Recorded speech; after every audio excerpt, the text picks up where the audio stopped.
¿Qué tal, chicos? ¿Cómo estamos? ¿Qué tal, Wambra Radio? Pues un gusto, gracias por el espacio. Justamente estaba conversando con algunos compañeros porque tengo aquí el teléfono, la computadora y estoy haciendo el chequeo de algunos medios Ujú. digitales, tanto rusos y ucranianos, cómo es el balance, ¿no? Cómo trabajan ellos la línea editorial en tanto que en Occidente pues la propaganda crece un poco más. Justamente los reportes que nos llegaban era de medios oficiales como RT en América Latina, y claro, lo que hacíamos ante la audiencia y ante nuestros amigos y amigas es este balance de cómo se posiciona la información desde los diferentes medios de comunicación. Francia 24, por ejemplo, desde Francia tiene un discurso, unas imágenes también, la DW desde Alemania. Bueno, ahí tenemos como varias narrativas, varios relatos de un mismo hecho. El conflicto que se mantiene desde ya hace varios días, incluso ya lo hablaba el primer mandatario Vladimir Putin, es un tema también histórico. Apelaba en su discurso hace varios días a lo que había sido el tema de la Unión Soviética, y estos territorios todavía que se mantienen en conflicto. Ahora, a estos momentos, ¿cómo lo están viviendo ustedes desde la información que se está generando desde estar ahí? Cuéntanos, Francisco. Bueno, te comento que yo estoy en la ciudad de San Petersburgo, está al norte de Rostov. Rostov está más cerca a la zona de conflicto, pero he estado siguiendo los pormenores, ¿no? Algo muy importante es que, vuelvo e insisto, y creo que esto de aquí debemos de insistirlo siempre, que la propaganda de Occidente es la que ocasiona, digo yo, una serie de conflictos. Por ahora la tensión que tenemos, o mejor dicho, la tensión que existe entre Rusia y Ucrania, pues ha sido producto de esa propaganda que ha fisurado la diplomacia entre las dos naciones, ¿no? Hoy en la mañana, a las 6 de la mañana, el presidente Vladimir Putin manifestaba que ordenaba a las Fuerzas Armadas realizar una operación militar, lo que rápidamente los medios catapultaron esa frase como hemos declarado la guerra a Ucrania. Obviamente habría que tomarlo con pinzas este tema de la ocupación, bueno, no de la ocupación, pero de la operación militar Ujú. de las Fuerzas Armadas rusas en territorio ucraniano. Había manifestado también, o lo justificó, porque decía que ya hace 8 años o hace 7 años, pues muchos ciudadanos prorrusos han sido testigos de mucha masacre por parte de nacionalistas en Ucrania. Recordemos que un conflicto interno tuvo Ucrania en el año 2014, si no estoy mal, Ujú. Sí. ¿sí? Entonces, bueno, tampoco es que hay que darle la cara bonita a Ucrania. Hay elementos en donde hay que ser muy prácticos y también muy meticulosos a la hora de decir si esto verdaderamente es una guerra o no es una guerra. Yo creo que desde la parte de conflictos, de la parte de la teoría de conflictos, me parece que aún faltan cosas que puedan definirse como una guerra bélica, como una tensión bélica, pues que la verdad nadie lo quiere. O sea, yo creo que todavía el tema de negociaciones está ahí. Veamos qué pasa para que se dé una guerra y espero que no se dé. Creo que hay que cumplir en ciertos aspectos, ¿no? Francisco, un poco quisiéramos indagar en cuáles son las razones, un poco las justificaciones, si cabe el término, que ha tenido el gobierno ruso para este ataque, porque finalmente, digamos, las imágenes que nos llegan de los bombardeos hacia ciertos objetivos, bueno, denotan digamos, una situación de conflicto armado. Entonces, ¿cómo desde Rusia se está tratando este tema de las razones? Mira, yo conversaba hace pocos días, conversaba con amigos rusos y rusas y de verdad es muy complejo hablar del tema político aquí en Rusia, en Ucrania también y en Bielorrusia. Ujú. Hay mucha ciudadanía que no le gusta hablar mucho de este tema. Pero bueno, me decían ellos que el tema del conflicto es entre los dos presidentes. O sea, el pueblo no tiene por qué estar pagando los platos rotos de esta tensión diplomática, que todos sabemos que quien está atrás de esta tensión diplomática es Estados Unidos, Biden y la OTAN, ¿no? Están ejerciendo presión a Ucrania, están ejerciendo presión geopolítica a Rusia. Entonces ellos me comentaban que si es que existiese en algún momento una tensión más fuerte, digámoslo así, el tema económico aquí en la ciudad, en el país se caería aquí, y creo que como resultado de aquello, pues el día de hoy hemos amanecido con el rublo a 110 euros, y en dólares creo que en 90 o en 100. Entonces, lo que justifica, creo, más bien, como todos sabemos, las raíces profundas de este conflicto es muy histórico, en el bagaje histórico que tiene Ucrania y Rusia. Moscú no acepta la independencia de Kiev, pero a eso también hay que llevarlo al entendimiento de que Ucrania quiere agarrarse o quiere sostenerse siempre de las políticas, o más bien de los acuerdos, de las sugerencias de Estados Unidos. Estaba escuchando en la mañana también al presidente Volodymyr Zelensky. Él manifestaba que como respuesta a lo que había mencionado Vladimir Putin, había roto los lazos diplomáticos con Rusia, hizo un llamado a todas las personas que tienen experiencia en combate y para defender su tierra.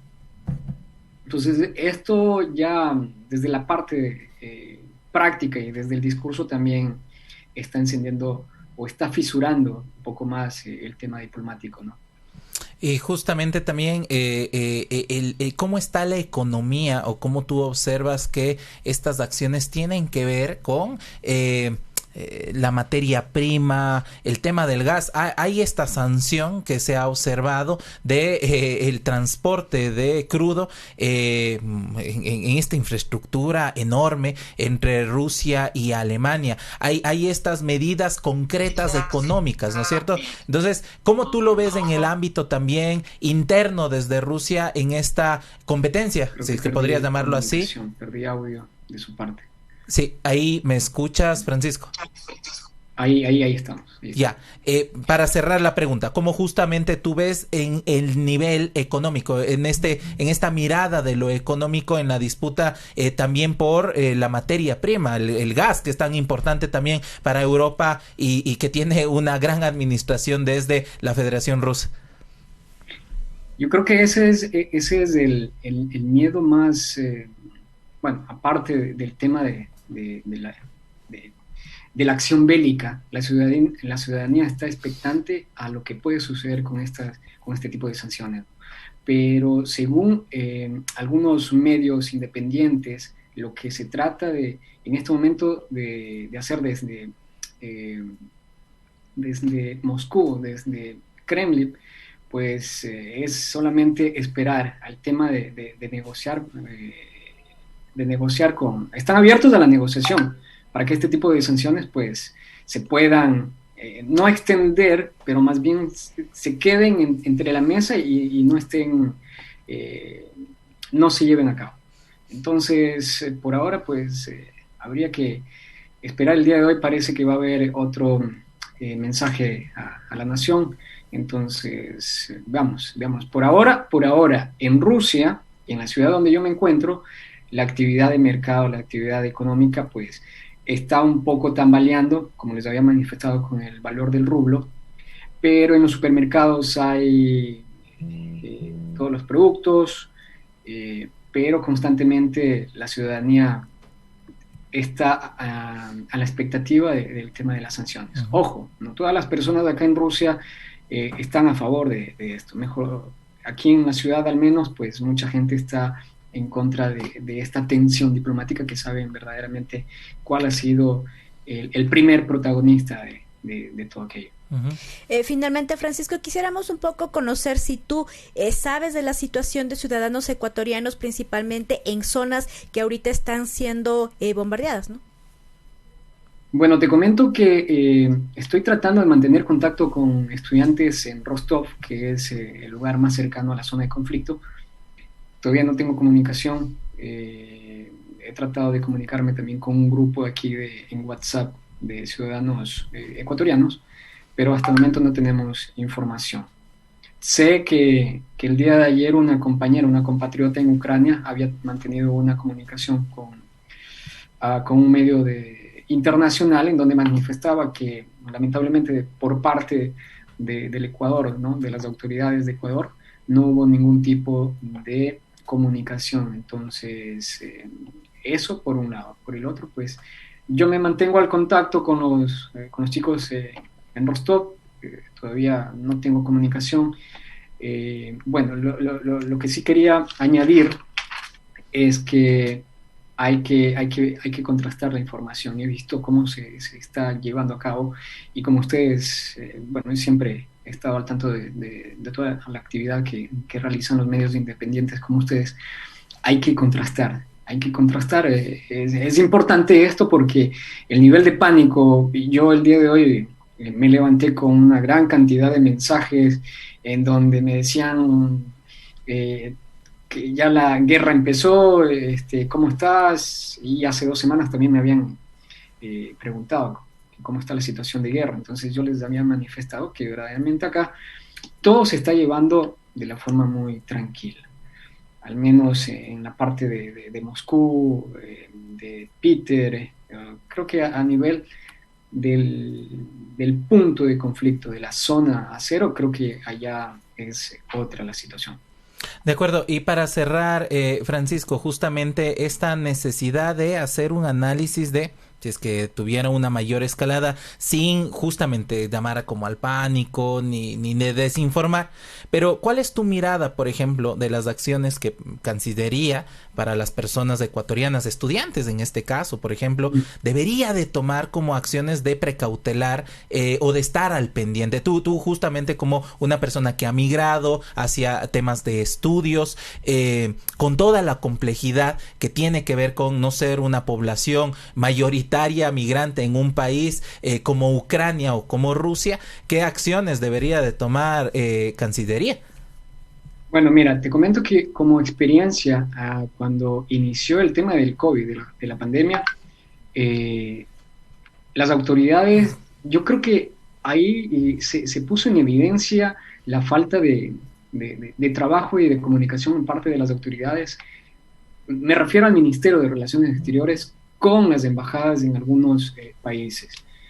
Resultado de aquello, pues muchos estudiantes de Moscú, lo recuerdo, trabajé con un grupo pequeño para poder organizarnos y hacer presión primero a la Embajada de Moscú y luego de ahí hacer presión al Ministerio de Relaciones Exteriores. Yo creo que hay una deficiencia enorme.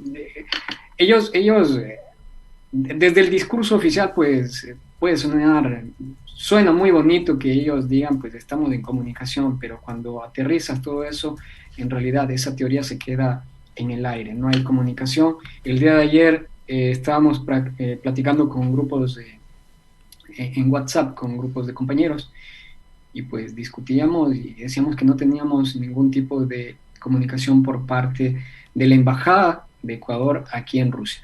No sé si será porque se está llevando de la manera más tranquila aquí en Rusia, no sé, pero sí creo que debería existir algún tipo de información, algún tipo de contacto, justamente para aplacar ese miedo de muchos estudiantes. Hay muchos estudiantes que vienen a los 17, 18 años, entonces habría que también tener en cuenta ese tipo de particularidades. De lo que conozco en Ucrania, pues algunos han tenido contacto, pero no sé más allá de aquello.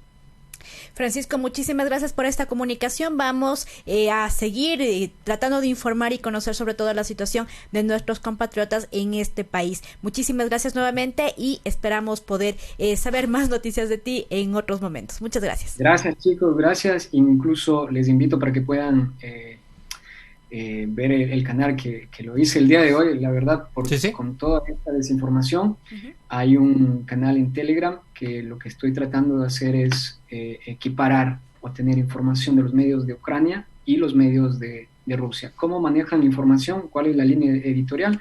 Y pues nada, no sé si lo pueda... Sí, puedes compartir el nombre del canal. Mucha gente sabemos que estará interesada justamente en tener estas diversas visiones de lo que está pasando. Cuéntanos el nombre del canal. Bueno, el canal se llama Contrarrestando la Propaganda, o creo que está como, sí, Contrarrestando la Propaganda.